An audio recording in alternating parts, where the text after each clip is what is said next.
오늘 하나님 말씀을 우리 다 같이 읽도록 하겠습니다. 창세기 43장 1절로 15절 말씀입니다.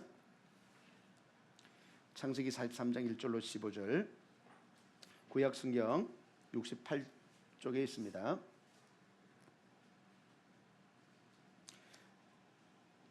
우리 같이 천천히 합독하도록 하겠습니다. 그 땅에 기근이 심하고 그들이 애굽에서 가져온 곡식을 다 먹음에 그 아버지가 그들에게 이르되 다시 가서 우리를 위하여 양식을 조금 사오라. 유다가 아버지에게 말하여 이르되 그 사람이 우리에게 엄히 경고하여 이르되 너희 아우가 너희와 함께 오지 아니하면 너희가 내 얼굴을 보지 못하리라 하였으니 아버지께서 우리 아우를 우리와 함께 보내시면 우리가 내려가서 아버지를 위하여 양식을 사려니와 아버지께서 만일 그를 보내지 아니하시면 우리는 내려가지 아니하리니 그 사람이 우리에게 말하기를 너희의 아우가 너희와 함께 오지 아니하면 너희가 내 얼굴을 보지 못하리라 하였음이니이다. 이스라엘이 이르되 너희가 어찌하여 너희에게 또 다른 아우가 있다고 그들이 이르되 그 사람이 우리와 우리의 친족에게 대하여 자세히 질문하여 이르기를 너희 아버지가 아직 살아계시느냐 너희에게 아우가 있느냐 하기로 그 묻는 말에 따라 그에게 대답한 것이니 그가 너희의 아우를 데리고 내려오라 할 줄을 우리가 어찌 알았으리이까. 유다가 그의 아버지 이스라엘에게 이르되 저 아이를 가리니 그러면 우리와 아버지와 다 살고 죽지 아니하리이다. 내가 그를 위하여 담보가 되오리니 아버지께서 내 손에서 그를 찾으소서. 내가 만일 그를 아버지께 데려다가 아버지 앞에 두지 아니하면 내가 영원히 죄를 지리이다. 우리가 지체하지 아니하였더라면 벌써 2번 갔다 왔으리이다. 그들의 아버지 이스라엘이 그들에게 이르되 그러할진대 이렇게 하라. 너희는 이 땅의 아름다운 소산을 그릇에 담아 가지고 내려가서 그 사람에게 예물로 드릴지니 곧 유향 조금과 꿀 조금과 향품과 몰약과 유향나무 열매와 감복숭아니라. 너희 손에 갑절의 돈을 가지고 너희 자루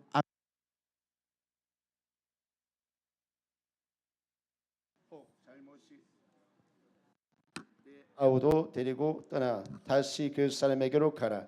전능하신 하나님께서 그 사람 앞에서 너희에게 은혜를 베푸사 그 사람으로 너희 다른 형제와 베냐민을 돌려보내게 하시기를 원하노라.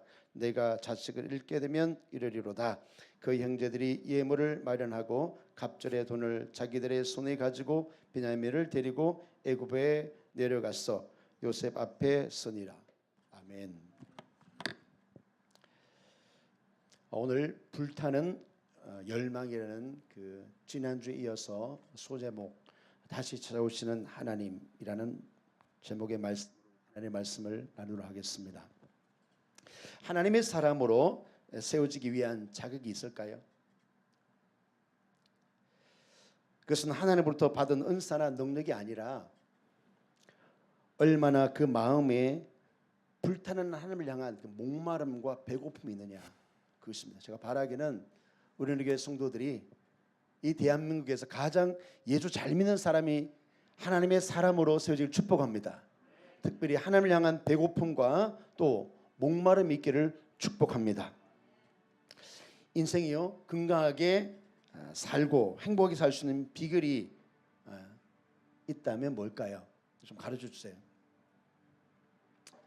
그건 역시 하나님에 대한 불타는 열망함이 결정된다. 그것이 결정하는 겁니다. 정신과 의사이자 검색이 최고의 심리학자였던 그 칼 융이라고 하는데 칼 구스타프 융은요 35세 이상의 환자만 치료했다는 겁니다. 거의 한 50여 년간 수천 명의 환자들을 치료했습니다. 대부분 환자들이 믿음에 대한 욕구에 굶주려서 병이 났다는 사실을 발견했다는 거예요. 놀랍지 않습니까? 단순히 마음의 또 정신적인 질병의 이유가 믿음에 대한 욕구였다는 겁니다. 융은 그 욕구를 영적 욕구라고 부르면서 환자들에게 욕구를 강하게 채워줄 수 있는 신앙적 방법을 제시해 주셨다고 합니다. 그랬더니 놀랍게도 이 방법으로 치유된 사람은 병이 전혀 재발되지 않았다는 것입니다. 무슨 뜻입니까? 우리 인생은 하나님과 생명적인 관계에 있다는 겁니다. 믿으십니까? 영이 죽었던 우리가 예수 그리스도를 영접함으로 하나님의 자녀가 되어서 이제는 우리 영이 살았어요. 그런데 영이 살면서 우리의 육체적인 생명 또한 하나님과의 관계가 있다는 거예요. 할렐루야. 생명적인 관계가 있다는 겁니다. 우리 인생은 하나님과 연결될 때 행복할 수 있어요. 건강해질 수 있어요. 오늘 이 시간 생명의 능력이 회복되기를 축복합니다. 면역력이 회복되고요, 영혼이 잘 되기를 축복합니다.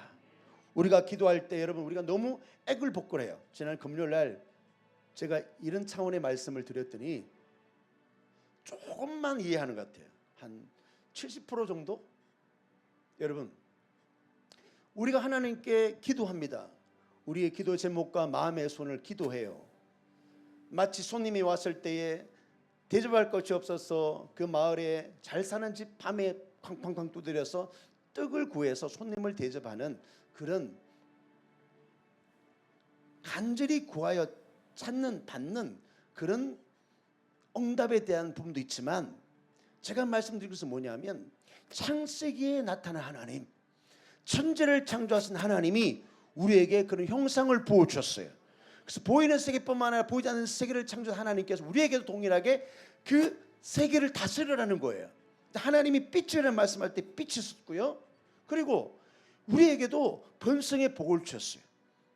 그래서 아담이 에덴 동산에서 보이는 세상만 다스린 것이 아니라 보이지 않는 세계 또한 다스리는 능력을 이미 하나님이 공급하셨다는 거예요. 그런데 죄를 짓는 순간에 그 모든 능력이 상실되었어요.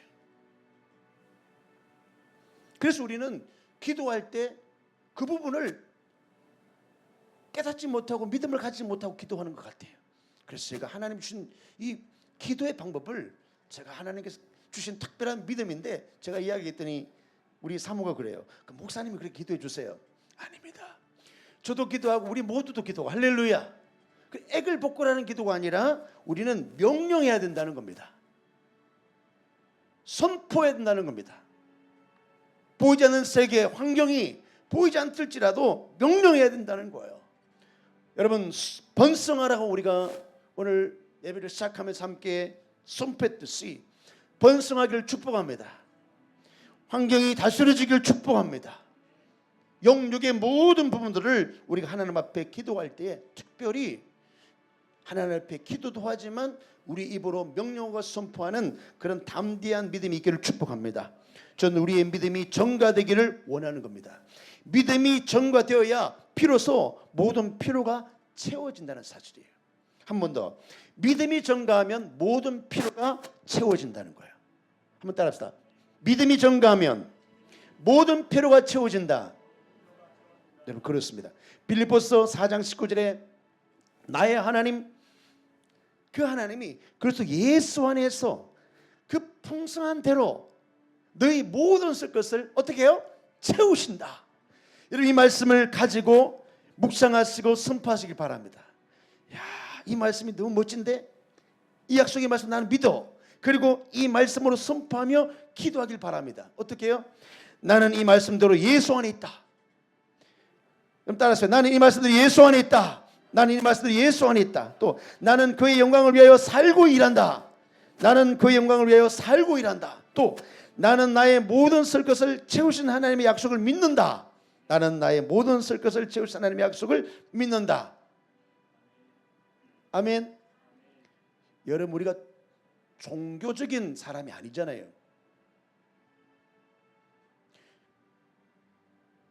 타 종교가 종교적인 행위하려고 제사하는 그런 제사하려고 모인 게 아니잖아요.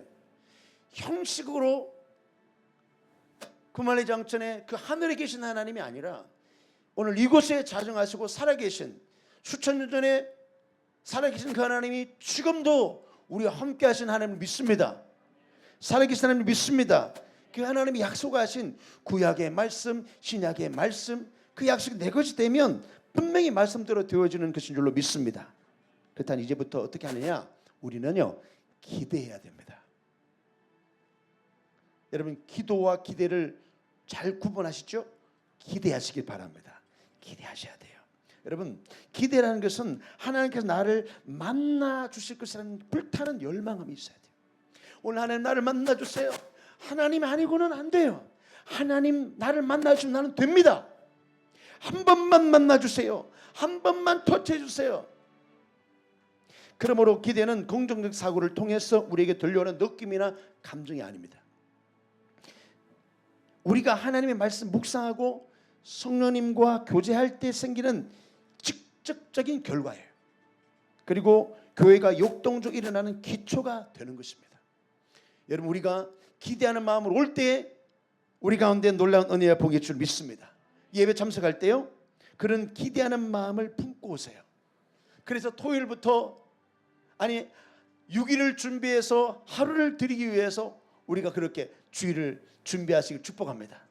오늘 눈을 개슴치레하고 뜨고 돌아다니는 일을 봐서 제가 그랬어요. 밤에 잠 안 잤니? 잤대. 잤는데 개슴치레해. 안 잤어요. 충분히 숙면을 못 취했어요. 토요일 날은요, 우리가 의도적으로 그렇게 자신을 예배에 집중할 수 있도록 컨트롤할 수 있어야 돼요. 그 믿음 있기를 축복합니다. 그러면 더 큰 축복과 기적을 경험할 수 있을 뿐만 아니라 우리의 기대로 인해서 예배 전체가 축복의 분위기로 바뀌어지는 거예요. 내 한 사람이 그런 준비를 하고 보면요, 그 기름 부음이 흘러갑니다. 저는 많이 경험했어요. 내 줄에 같이 앉아 예배 드리는 분들이요, 많이 흐느끼고 그 하나님 은혜로 들어가는 것을 많이 경험했어요. 사랑하는 성도 여러분, 불타는 열망은요, 다른 말로 말하면 기대감입니다. 기대감을 가지고 예배로 나오시길 축복합니다. 그러면 어떻게 우리의 삶 속에 기대가 증가될 수 있을까? 그 기대가 증가될 수 있을까? 여러분, 로마서 10장 10절에 믿음은 들음에서 나며 들음은 그리스도의 말씀으로 말미암느니라 이렇게 말합니다. 믿음과 함께 기대가 증가되도록 말씀을 가까이 하고 성령과 친밀한 삶을 살아가야 되는 거예요. 그러나 악한 원수 마귀는요, 계속적으로 우리를 공격합니다. 종교의 영이 묶이게 만들고요, 자만하게 만들고요, 탈진하게 만듭니다. 하나님께 대해서 배고파지 않도록 지속적으로 성도를 공격해서 해를 입히는 거예요. 그래서 여러분, 이 하나님을 향하여 그 열망한 기대감을 유지하도록 보호하도록 우리가 영적 전쟁해야 되는 거예요. 또 하나님을 위한 우리의 일에 효율성을 떨어뜨리도록 이 사단은 계속해서 집요하게 물고 늘어지는 거예요. 그래서 하나님의 일이 일어나지 못하도록, 부흥으로 나아가지 못하도록 어떻게 해서도 그 기름 부음을 빼앗아가서 효율성을 떨어뜨릴 수 있게끔 그렇게 하기 위해서 어떤 것도 주저하지 않고 그렇게 도구로 환경을 사용하는 거예요. 첫째로 하나님을 향한 불타는 열망을 가지려면 여러분, 그 열망의 불은 하나님과 대화하며 함께할 때 오는 거예요. 이것은 훈련을 통해서 오는데요, 우리의 의지와 마음과 감정 모두를 동원해서 하나님만을 찾는 훈련을 해야 결국 하나님과 교제가 증가되는 겁니다. 여러분, 훈련과 열망은요, 서로 손을 잡고 협력하는 관계입니다. 훈련이 열망을 낳고 또 더 큰 열망이 또한 더 많은 훈련을 낳는 겁니다.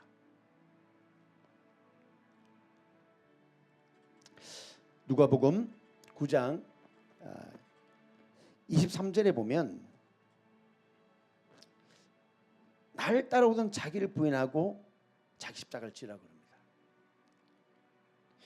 우리가 하나님의 쓰시는 사람으로 또 되어지기 위해서 우리 자신을 부인하는 일들을 매일 날마다 그렇게 해야 되는 거죠. 주일만 하는 게 아닙니다. 매일 우리는 매일 믿음을 세워가야 하고 위기 상황에서 잘 대처할 수 있게 되는 거예요. 매일 그렇게 싸워 나갈 때. 그리고 일주일에 한 번만 믿음을 세우면 우리는 나약한 삶을 살 수밖에 없어요. 매일 성경을 읽고 묵상하고 매일 하나님 앞에 나가서 그분을 기다리고 그분께 경배드리는 것들이 습관이 되도록 훈련을 받아야 되는 거예요. 훈련해야 돼요. 또한 그분을 더 많이 구하는 것을 매일 해야 되는 거예요. 이러한 훈련을 매일 지속적으로 할 때 비로소 하나님을 위해서 실질적인 일들을 수행하는 삶을 살 수 있고 하나님께서 쓰시는 사람으로 우리가 나아가게 되는 겁니다. 여러분, 제가 새벽 4시면 어김없이 일어나서, 물론 뭐 한 3시쯤 지나서 일어나지만 교회에 나와서 성전 기도를 드립니다. 템플 프레이, 성전 기도자가 됩니다. 주님과 함께 그 교제하는 그 기도의 시간을 수년간 이렇게 해왔는데요. 그 제가 간증도 드렸지만 이렇게 하는 것이, 이렇게 사는 것이 결코 힘든 일도 아니었고요, 억지로 하는 것도 아니었어요. 내 속에 있는 하나님을 향한 열망이 기도 가운데 자꾸 이렇게 하나님 나를 만나주시고 또 체험되어지니까 그 하나님이 너무너무 사모되는 거예요. 그래서 새벽을 깨울 수밖에 없었고 성전에 나와서 하나님 앞에 머물 수밖에 없었던 거예요. 그 열망함이 매일 새벽 나를 깨웠던 것입니다. 여러분, 성령님을 가지고 사는 것, 그리고요 성령에 점령되어 사는 것은 다릅니다. 우리는 성령으로 체험받는 그 충만함을 우리가 늘 생각하는데요, 이 성령의 충만함보다 영적인 그 진일보의 단계가 있는데, 그것은 성령에 사로잡혀 성령에 의해 조정되는 삶을 사는 것입니다. 하나님 어떤 사람을 쓰시는가? 성령에 의해서 완전히 장악된 사람을 쓰신다는 거예요. 믿으십니까? 그런 사람은 생각하는 것, 행동하는 것, 또 기도하는 것, 예배하는 것, 그래서 오직 성령의 지시대로 그렇게 따르는 사람인 거예요. 그렇게 성령을 쫓아가는 거예요.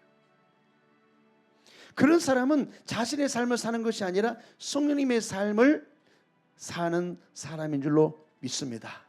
여러분, 날마다 자기를 부인하시기 바랍니다.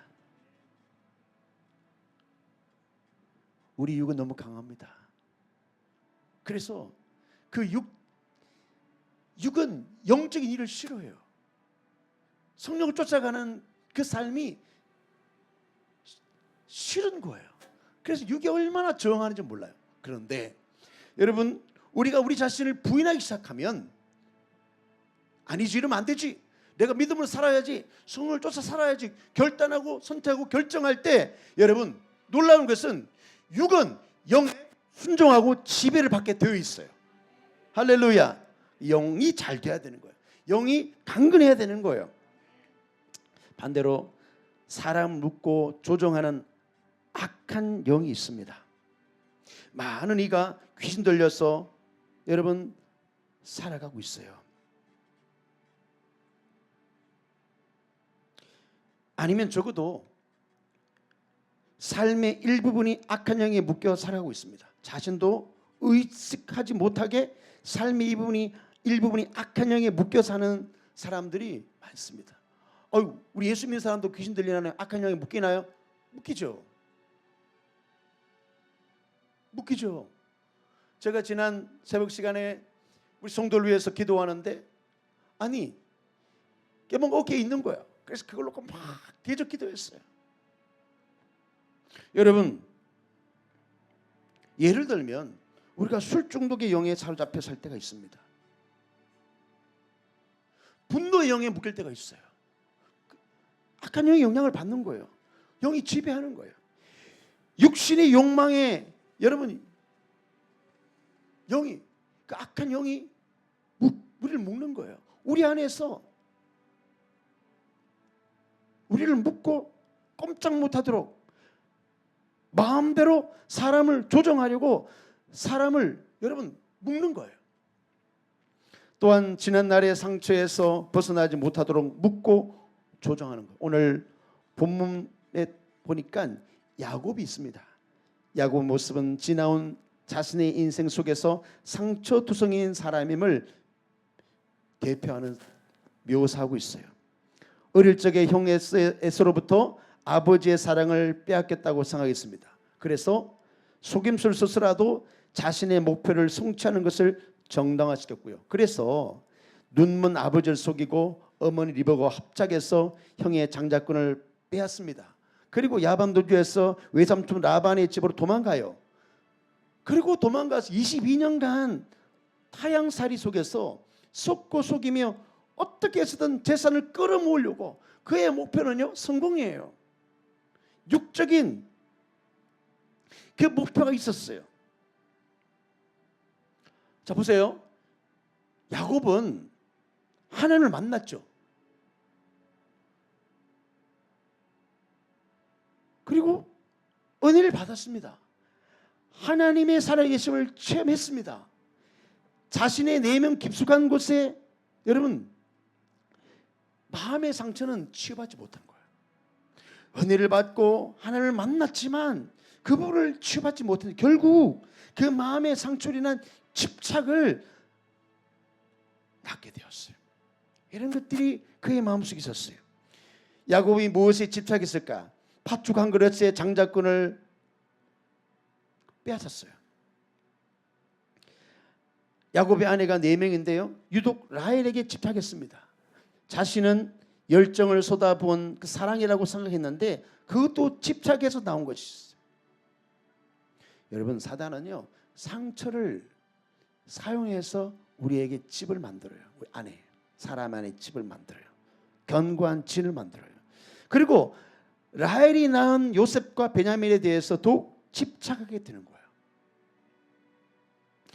그렇다면 여러분 상처의 원인이 뭘까? 그거는 원죄예요. 성경은 그것을 원죄라고 말합니다.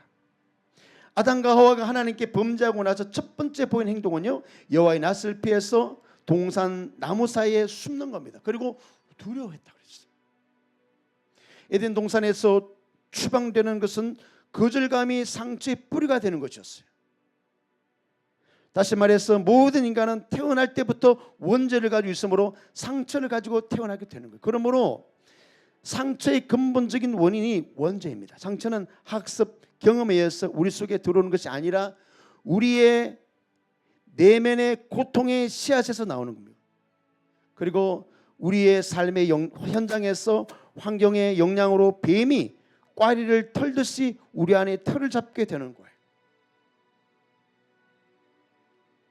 그것이 심리학적으로 상처라 말하든 아니면 영적으로 악한 영의 어떤 그런 우리 안에 와서 우리를 묶고 있는 것이라고 말하든. 그러므로 진정한 치유의 길은 뭘까요? 오직 예수 그리스도의 십자가를 통한 완전한 복음을 통해서 치유밖에 없는 줄로 믿습니다. 오늘 그 예수 그리스도의 십자가의 회복의 은혜가 풀어짐의 은혜가 있기를 축복합니다. 자유 있기를 축복합니다. 그가 모든 저주를 짊어지시고 우리를 대신해서 십자가를 치셨어요. 이제 우리가 그 상처에 그 고통에 그 악한 영에 묶일 이유가 없어요. 우리가 자유케 될 줄로 믿습니다. 이미 된 줄로 믿습니다. 상처는 심리학이나 정신과의 영역이 아니라 영적인 영역이라는 거예요. 영적인 영역. 다니엘서 11장 32절에 그가 또 언약을 배반하고 악행하는 자를 속임수로 타락시킬 것이나 오직 자기 하나님을 아는 백성은 강한 용맹을 바라라. 저는 이 말씀이 제 평생의 레마 중에 하나예요. 너무 이 말씀이 강하게 왔어요. 오직 자기 하나님 아는 백성 강하다는 거예요. 환경을 이겨나간다는 거예요. 용맹이라는 말은 나를 대적하고 반대하는 사람과 환경조차도 바꿔놓을 수 있는 용맹함이 하나님 아는 믿음에서 오는 줄로 믿습니다. 이런 사람은요, 성령에 의해서 삶 전체를 성령에 맡기고 살아가고, 그는 항상 중보 기도를 통해서 사랑으로 섬기는 거예요. 여러분, 이제 우리의 기도가 우리가 왕같은 세상을 부르심 받다는 걸 여러분 신하고 깨닫는다면, 나 자신만 기도하는 것이 아니라 여러분, 우리 성도들 위해서, 우리 이웃을 위해서, 이 땅을 위해서, 하나님의 나라를 위해서 기도하시기를 축복합니다. 또한 성령 말씀에 집중합니다. 그분의 음성을 잘 듣고요, 또 듣기를 열망하고, 또 들으면 순종하며 살아가는 사람인 거예요. 교회는 성도들이 성령의 점령당에 살아가는 사람이 될 수 있도록 어떻게 해요? 인도해 주는 것입니다. 이런 좋은 교회가 말세에 또 드문데, 우리 교회가 이런 교회가 되기를 기대합니다. 요한 웨슬레가요, 영국의 위대한 부흥사인데, 그의 사역에 또 교회 부흥을 물었을 때에, 나는 매일 아침 나를 태웁니다. 그리고 나를 찾아 먼 곳에서 온 사람들에게 내가 타는 모습을 보여줍니다. 이렇게 그 비결을 설명했다는 거예요. 교회 성장과 또 나아감의 과정 속에서요, 어려움이 있습니다. 근데 어려움을 이겨내는 거예요. 뚫어야 될 난관이 많습니다. 또한 교회는 성령을 받는 것에 만족하여 그 단계만 머물지 말고 성령의 점령당에 살아가는 단계로 나아가야 될 줄로 믿습니다. 할렐루야. 이제 우리 교회가 이런 좋은 교회가 되어서 믿음에서 믿음으로 영광 다음 땅에 나가는 놀라운 돌파가 있기를 축복합니다. 둘째로, 하나님은 자기 자신을 완전히 포기하고 내려놓은 사람을 찾고 계십니다. 성령의 점령당에 살아가는 그런 단계로 여러분 우리를 인도하기를 원하시는 겁니다. 오늘 본문의 야곱은 130세의 고령이었고, 인생의 백전노장, 정말 모든 걸 다 겪었던 인생의 마지막 여정을 얼마 남지 않은 모습으로 나옵니다. 그는 어린 시절 아버지 이삭의 편애에 의해서 마음의 상처를 갖고 있었습니다. 누구보다도 인생의 고난과 시련을 많이 겪었어요. 그가 애굽에 내려가서 바로 앞에 섰을 때, 바로가 내 나이가 얼마냐, 아주 이렇게 물었을 때에 젊은 바로가 물으니까 이 야곱이 이렇게 말하는 거예요. 내 나이 103세지만 험악한 나그네 세월을 보냈다. 성경에 나오는 인물들 중에서 야곱만큼 우리에게 공감을 준 인물은 없습니다. 왜냐하면 그는 너무나 인간적인 모습이 있어요. 모순입니다. 욕심 많아요. 갈등을 많이 겪었어요. 장기가 탁월한 사람이에요. 절망해서 두려워하고 끊임없이 세상 것에 집착하는 그런 모습을 시공간을 초월해서 우리 곁에 와 있는 것 같아. 도대체 무엇 때문에 하나님은 야곱을 선택하시고 축복하셨을까? 수없이 생각해봐도 그것은 여러분 하나님의 은혜인 거예요. 하나님의 은혜라고 말할 수밖에 없어요. 야곱아, 내가 내 어머니 뱃속에 있을 때부터 내가 예정하고 택했다. 하나님의 은혜일 수밖에, 어떻게 그걸 설명하겠어요? 이제 하나님께서는 야곱이 끝까지 집착하고 있는 것을 내려놓는 자리까지 몰고 가시는데요, 사랑했던 라헬, 요셉도 잃어버렸어요. 여러분이 이 창세기 43장의 배경을 아시겠죠? 이제 사랑하는 라헬에게서 태어난 아들은 요셉과 베냐민인데, 요셉은 이미 죽었다고 그랬어요. 인생 매매돼서 애굽 팔려갔잖아요. 그런데 야곱은 죽은 줄 알았어요. 이제는 야곱에게는 베냐민만 남아 있었던 거예요. 베냐민의 나이가 30이 넘은 것 같습니다. 그가 혹시 잘못될까 봐 또 두려웠습니다. 그 두려움이 현실로 다가오지 않습니까? 아들들은 계속해서 아버지를 몰아붙이고 있습니다. 시몬이 지금 옥류되어 있습니다. 빨리 우리가 가야지 그 시몬을 데려올 수 있어요. 그런데 왜 시몬이 옥류되었느냐? 너에게 동생이 있느냐? 네, 우리 막내 동생 베냐민이 있습니다. 그 이야기를 했던 거예요. 요셉이 의도적으로 그들을 도적으로 몰고 시몬을 옥류시켜 놓고 베냐민을 데려오라 이렇게 요구한 상황을 우리는 말씀을 통해서 우리가 보았습니다. 근데 그 아들들이 그 야곱에게 이렇게 말하는 거예요. 우리가 지체하지 않았더라면 벌써 2번 왔다가 갔으리다. 아버지 결단하세요. 어떻게 하실 겁니까? 지금 또 가난이, 가뭄이, 흉년이 아주 더 심해지는 상황이에요. 여러분 이때 야곱이요 항복합니다. 그래 내려가라. 빈손으로 가지 말고 좋은 것을 선물도 준비하고 혹시 모르니까 자루에 돌아온 그 돈 전부를 다시 가지고 가라. 내 아우를 데리고 떠나 다시 애굽으로 내려가라. 이렇게 야곱이 항복합니다. 여러분 야곱은요 대단한 사람이에요.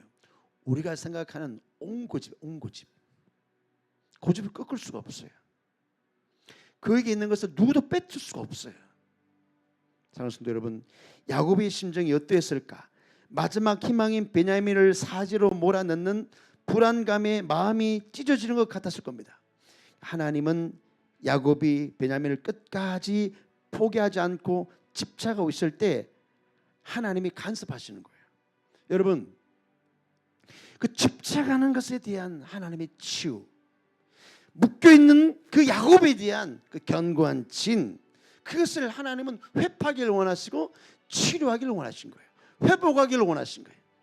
완성된 축복으로 나가길 원하셨던 거예요. 그래서 하나님은 다시 찾아오셨어요. 다시 은혜를 베풀어 주신 거예요. 오늘 야곱의 고백을 보십시오. 창세기 43장 13절에 14절에 보니까 전능하신 하나님께서 그 사람 앞에서 너에게 은혜를 베푸사 그 사람으로 너희 다른 형제와 베냐민을 돌려보내게 하시기를 원하노라. 내가 자식을 잃게 되면 이르리로다 고백합니다. 정말 대단한 고백이에요. 야곱은 절대로 아들 베냐민을 데려갈 수 없다고 하다가 처음으로 은혜를 언급하는 거예요. 은혜를 언급해요. 전능하신 하나님께서 은혜를 베푸셔서 애굽의 총리를 통해서 하나님 은혜가 임하기를 지금 고백하고 있는 거예요. 모든 결과를 하나님의 손에 맡긴다는 거예요. 여러분 이건 포기가 아닙니다. 좌절 좌기감이 아닙니다. 믿음입니다. 하나님께 맡길 수 있는 거예요. 하나님이 이렇게까지 우리를 야곱을 몰아갔듯이 우리에게 이런 고백을 듣기를 원하는 거예요. 하나님께 맡깁니다. 내 자식을 잃게 되면 이르리라. 이 고백이 야곱 입에서 나왔다는 것은요 하나님 은혜가 아니고는 불가능한 거예요. 야곱의 인생 속에서 포기하는 것은 한 번도 없었어요. 늘 하나님을 이겨냈어요. 그래서 어떤 이름을 얻었어요? 이스라엘. 여러분 하나님을 이긴 사람이 있습니까? 얼마나 독했겠냐고. 하나님 보시기에 얼마나 강했겠냐고요. 그러니까 하나님 이겼다고는 내가 손 들었다. 그래서 너는 이제부터 이스라엘이다. 그렇게 승리 이름을 준 거예요. 영적으로 승리지만 대단한 사람인 거예요. 인간적으로.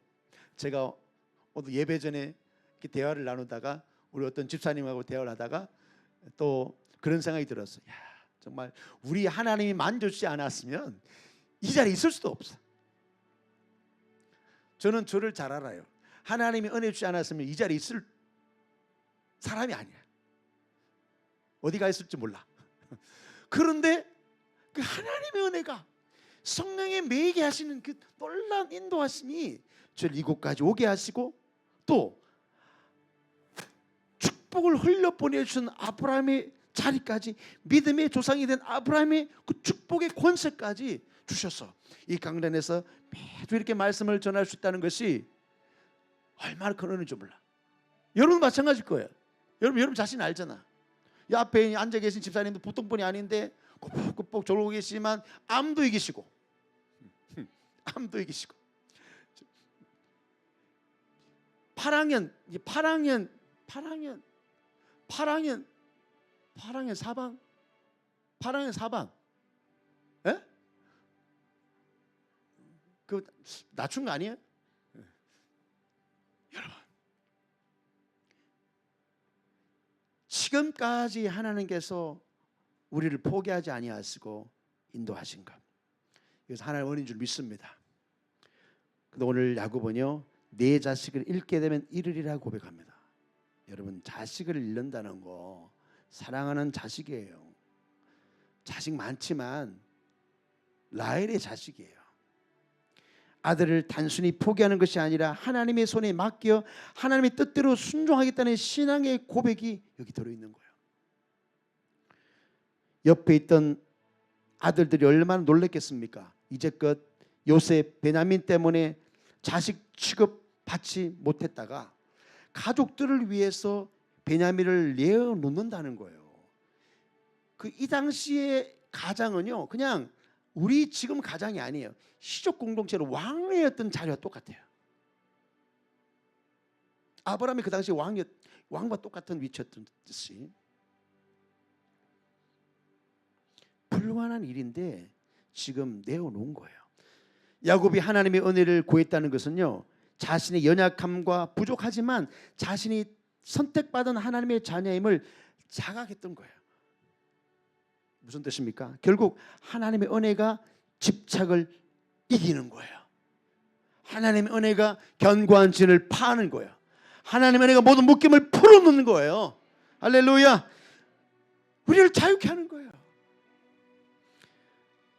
그는 태어나면서부터 형 에스의 발꿈치를 붙잡고 나왔어요. 형 에스의 장자권을 빼앗기 위해서 눈먼 아버지를 속이기까지 했습니다. 20년간 외삼촌 집에서 자기보다 더 고수인 외삼촌 라반을 만났지만 하나님의 그 개입으로 결국은 자기 소유를 다 챙겨서 고향으로 돌아올 수 있었어요. 그리고 라헬에게서 난 요셉을 사랑했지만 요셉을 잃어버렸어요. 이제 막내 아들 베냐민을 데려오는 애굽 총리의 명령 때문에 온 가족이 절망 속에 있을 때 성경에 보니까 1절에 점점 더 기근이 심해지고 양식이 떨어졌다고 그랬어요. 여러분, 성경에 기근이다 또 내려간다 이러거든요, 그 현주소를 이야기해. 그 현주소, 영적 상태, 환경을 이야기할 뿐만 아니라 그 믿음 상태를 이야기해. 환경은 조여들 수밖에 없고 절망할 수밖에 없고 곧 죽을 건데, 길이 없는데, 백작간두인데, 그런데 그때에 하나님의 은혜가 오는 거예요. 그때 하나님이 구원의 손길로 임하는 거예요. 사랑하는 성도 여러분, 죄가 계속해서 우리의 내면을 지배합니다. 우리의 심령 속에 기쁨을 빼앗아갑니다. 하나님께 대한 열망함을 자꾸만 상실케 만들어요. 그 상처, 하나님께 대하여 배고파하지 못하도록 추적적으로 우리를 묶습니다. 그리고 그 상처의 울타리에 갇히게 되면 포로된 마음이 됩니다. 포로된 마음이 돼요. 그래서 자유하지 못해요. 자신의 의식과 상태가 상처의 영향 속에 쏟아져 버립니다. 그러므로 다른 사람들과 관계가 점점 힘들어지고 고립되는 거예요. 또한 갇힌 마음에 붙들리면 정서적으로, 정신적으로 심각한 장애가 나타나요. 마음에 분노가 생기고요, 두려움이 오고요, 불안, 열등감, 죄책감, 용서할 수 없고 용서받지 못하는 마음의 상태로 발전하게 되는 거예요. 상처가 이렇게 무섭습니다. 그 결과 인간이 살아가는 데 필요한 행복과 안전을 하나님부터 구하지 않고 사람을 통해서 자신의 소유나 힘으로 얻으려고 끊임없이 집착하게 되는 거예요. 다른 방도를 자꾸만 찾아요. 하나님이 아닌 다른 존재로 인간의 또한 욕구를 채워보려고 기대하면서 자꾸만 그쪽으로 나아가는 거예요. 여러분, 원래 인간의 열망은요, 하나님을 찾고 하나님을 사랑하도록 만들어 주셨어요. 아멘이십니까? 이것이 원래 디자인된 인간의 모습이에요. 그리고 이웃을 사랑하며 살도록 지어진 존재입니다. 오늘 야곱은 베냐민을 사랑하는 것이 아닙니다. 사랑은 상대방에게 아무것도 구하지 않습니다. 상대방의 반응에 관계없이 주는 겁니다. 그러나 사랑의 대상에 자신의 안전과 행복만을 기대한다면 그건 집착인 거고 그건 상처로 인한 거예요. 야곱은 베냐민을 사랑한 게 아니라 바로 이 상처로 인한 집착이고 견고한 진이었어요. 사랑하는 성도 여러분, 구원받은 하나님의 사람들에게 하나님의 은혜보다 더 소중한 것이 있겠습니까? 하나님의 은혜가 임하니까 곁에 두고 소중한 줄 몰랐던 10아들의 가치를 찾게 되는 거예요. 다윗도요, 그 아둘람굴에 몰려서 그 마지막 막장에서 뭐가 되는 거예요? 비로소 왕으로서의 모습을 하나님이 만들어가는 거예요. 다윗은 고백합니다. 내 주의 의인이 들렸다. 아둘람 속에서 발견하는 것은 자신이 생명 유지를 위해서 모이던 아웃사이더들이 아니고 그 안에서 함께 훈련되고 만들어지고 빚어지면서 자신이 변화되니까 그 주위의 상처투성인 사람들, 그 사랑이 필요했고 돌파가 됐던 그 많은 사람들의 그들이 눈에 들어오면서 은이 나를 둘렀다 이렇게 고백하는 거예요. 야곱이 집착할 때 빼앗겼던 모든 것을 하나님 앞에 내려놓을 때 모든 것을 회복하게 되었습니다. 여기에 역설의 은혜가 있는 거예요. 하나님께 맡길 때 은혜가 임하고 하나님이 이루신다는 것을 믿으시길 바랍니다. 오늘 그냥 맡겨버리십시다. 우리 인생의 무거운 짐을 맡겨버리십시다. 시편 37편 5절에 내 길을 여호와께 맡기라. 그를 의지하면 그가 이루시고. 이 놀라운 말씀을 여러분 나의 레마로 붙잡으시기 축복합니다. 나에게 약속하신 수만 가지의 말씀 가운데 여러분 이 놀라운 말씀을 여러분의 것이 되기를 축복합니다. 내 길 여호와께 맡기라. 그를 의지하면 그가 이루시겠다. 이러면 읽겠다고 하는 것은 야곱의 포기가 아니라 하나님께 맡기고 하나님의 은혜에 의탁한다는 믿음의 고백입니다. 그 결과 하나님은 어떻게 해요? 책임지십니다. 그리고요 놀라운 축복이 바로 앞에 있는 거예요. 와, 바다 밑에 길을 만든 하나님이 이 놀라운 은혜와 섭리로 야곱을 인도하고 계시는 거예요. 아니 애굽으로 가면 되는데 애굽은 이미 요셉이 다 접수 저 빨갱이 쓰는 말이라는데 이미 총리가 되어서 다스리고 있어요. 이제 가면 살아나는 거예요. 포기할 때 하나님께 맡길 때 이런 온전한 축복이 임할 줄로 믿습니다. 사랑하는 성도 여러분, 모든 것이 있어도 하나님의 은혜가 없으면 아무런 소용이 없습니다. 우리에게 인간의 노력, 능력과 실력도 중요합니다. 그러나 그 위에 항상 하나님의 은혜가 있어야 하는 거예요. 에베소 2장 8절로 9절 말씀 한번 보겠습니다. 같이 읽겠습니다. 너희는 그 은혜에 의하여 믿음으로 말미암아 구원을 받았으니 이것은 너희에게서 난 것이 아니요 하나님의 선물이라. 행위에서 난 것이 아닌 이는 누구든지 자랑하지 못하게 함이라. 예수 그리스도를 믿고 구원받은 모든 성도들은요 구원의 은혜를 받게 되는 거예요. 우리의 노력, 선행과 아무런 상관없이 하나님이 베풀어 주신 일방적인 은혜입니다. 그러나 우리의 삶과 믿음의 태도를 보시고 베풀어 주신 하나님의 은혜가 있어요. 이 다음에 놀라운 은혜가 또 있다니까요. 시편 30편 19절에 다 같이 읽습니다. 주를 두려워하는 자를 위하여 쌓아두신 은혜 곧 죽게 피하는 자를 위하여 인생 앞에 베푸신 은혜가 어찌 그리 큰지요. 여러분 은혜를 쌓아두고 계세요. 준비하고 계신다니까요. 은혜를 사모하고 하나님을 경외하며 겸손히 하나님 앞에 자신을 낮출 때 베푸시는 은혜가 있다는 말씀입니다.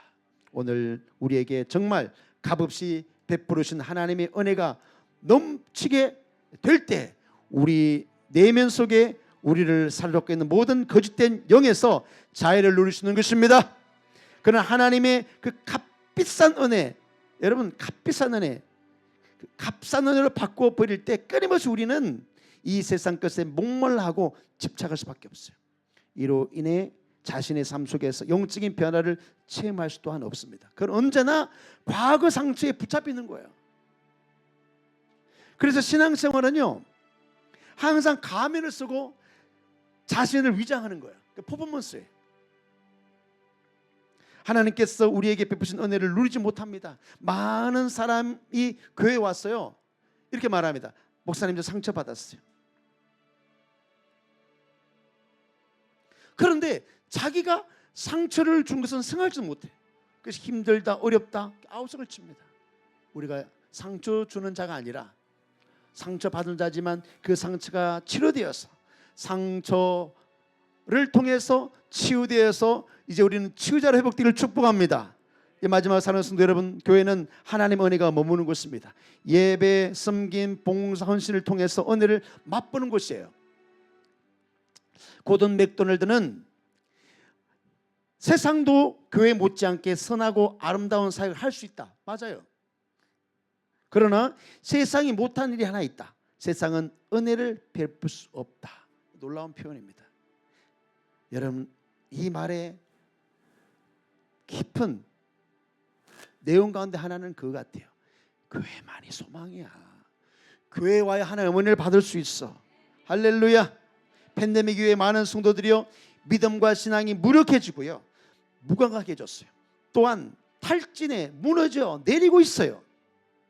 사랑이 식어가고 있어요. 오늘 하나님의 은혜가 여러분에게 다시 찾아올 줄로 믿습니다.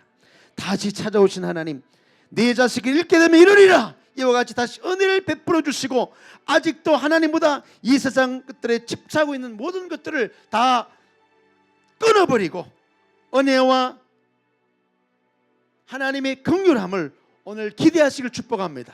할렐루야. 축복합니다. 우리 하나님께 그런 기대하는 마음을 가지고 우리 찬양하고 기도하도록 하겠습니다. 우리 하나님의 은혜 찬양하십시다.